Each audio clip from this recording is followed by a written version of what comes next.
The former governor of Imo State, Owelle Rochas Okorocha, was arrested and detained by the operatives of the Imo State Police Command. The ex-governor, who is currently a serving senator representing Imo West Senatorial District, was arrested on Sunday, February 21st, 2021, after he forcefully unsealed the Royal Spring Palm Estates, reportedly linked to his wife, Nkechi Okorocha. He was said to have gone to the estate with his supporters, policemen, soldiers, and personnel of the National Security and Civil Defence Corps, and ordered the unsealing of the estate. We will be speaking with the Commissioner for Ministry of Lands, Survey and Physical Planning, Barrister Eyinna Onuegbu, to get more insights on the matter. Good afternoon, sir. My name is Andrew, and I'm calling from Mbeke Media. Can you introduce yourself, please, sir? My name is Eyinna Onuegbu, Honorable Commissioner, Ministry of Lands, Survey and Physical Planning, Imo State Government. Okay, sir. Recently, there have been things going on online that a former ex-governor was arrested by the Imo State government. Can you throw more light on the situation? The first is that Imo State government does not arrest anybody. It's the Nigerian police force that arrested him. Okay. For conduct likely to cause breach of the peace, destruction of government seal on a government foreclosed property, Okay. and conspiracy to jeopardize the peace of Imo State. Okay. The issue is that the Imo State government constituted a committee, a judicial commission, to verify issues bordering on land titles and illegal appropriation of government land across the state.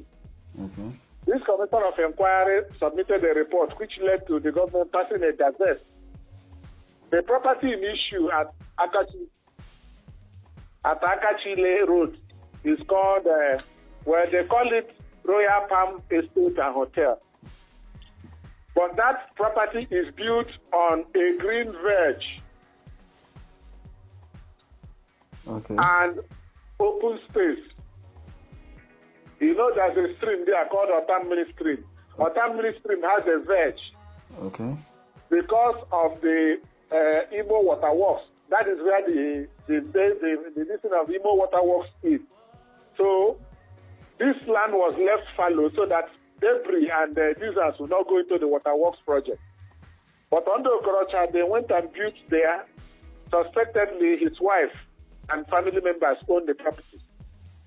So this commission now said the government should recover that land from them and remove the illegally constructed structure. Now, having passed the gazette, it fell on my ministry as Minister of Land to enforce the terms of the gazette. So what we did was to go to that property to seal it up, to say nobody should go in until the government decides what is to become of that property. So we put the government seal to close that place from trespass and use. We locked the gate with a chain and a key, a padlock, and put sign that government had taken over, had sealed that property for members of the public. Now, Okorocha is a senator and ordinarily in Abuja. He came home from Abuja 2 days after we sealed the property with his private army, with his dogs, and broke the seal to repossess the property.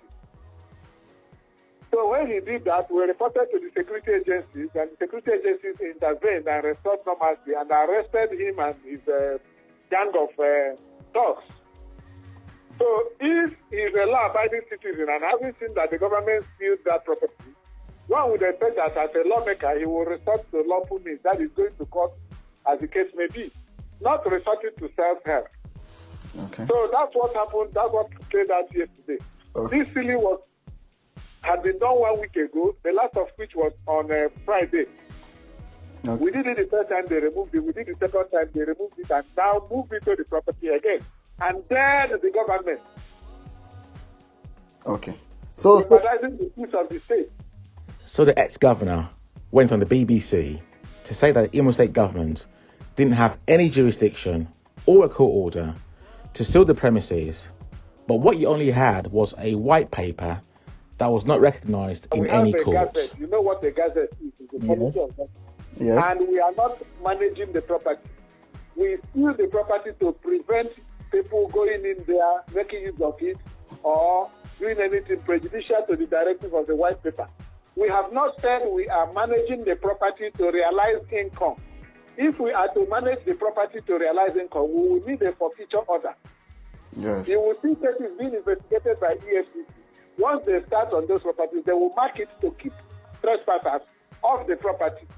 Then when they want to manage the property to realize income, they will apply for a forfeiture order from the court, as the case may be.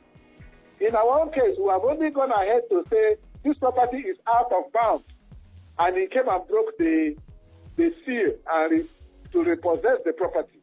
And in any case, without prejudice to my position, assuming without considering that we put up a seal, he knows that is the seal of Imo State government. Would he ordinarily go there to do what he did? He will have to go to court to remove the seal for him. So we also did see online that he said his ADC and members of his security team were beaten up. He said that the Imo State government sent thugs to beat them up, causing injuries to their heads. To know who sent thugs, but I wanted to ask you, as a senator, is he entitled to an ADC? That's true. That was the man who worked with him as governor as ADC. The man has retired from the police.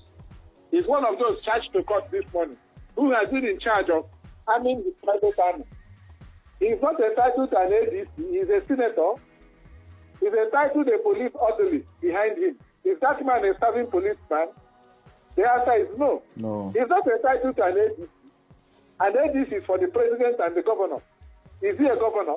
It is because of that paraphernalia that he still thinks he's governor in Imo State. He doesn't think that there's a new administration in charge of Imo affairs. The man should know that the minute he left him, that day he left as governor, May 29, 2019. He's not entitled to an ADC. He's entitled to a police orderly, probably a rank and file or a sergeant or an inspector at most. Okay. That is the truth. Okay. So people... The man is behaving as if he's bigger. In fact, you would have seen the video where he said he's richer than Imo State. Yeah. We are looking for strong institutions. We are not looking for strong men. Strong men lead to lawlessness.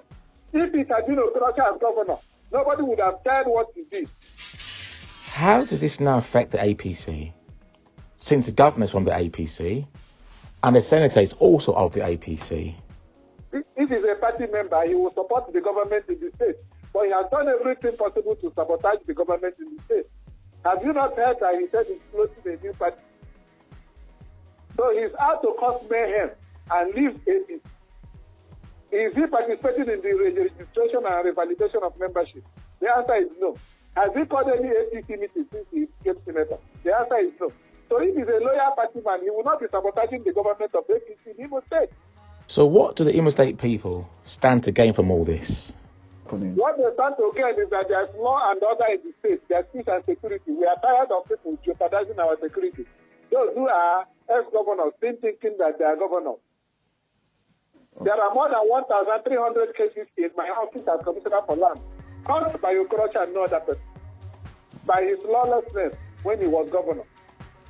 We also heard news that there are other matters, like assets, that the former governor has connived with members of his family to illegally take from the state. The white paper is a very revealing document. When you get a copy and study, you see what the rape they visited on Imo assets. Oh. But that is the bridge we will cross when we get there. We are not there yet. Okay. We've only taken on one. You would have heard what we see with our university at Oboko, which is now claiming his own. Thank you, sir, for granting us this interview. Very grateful for the opportunity. No problem, sir. Thank you.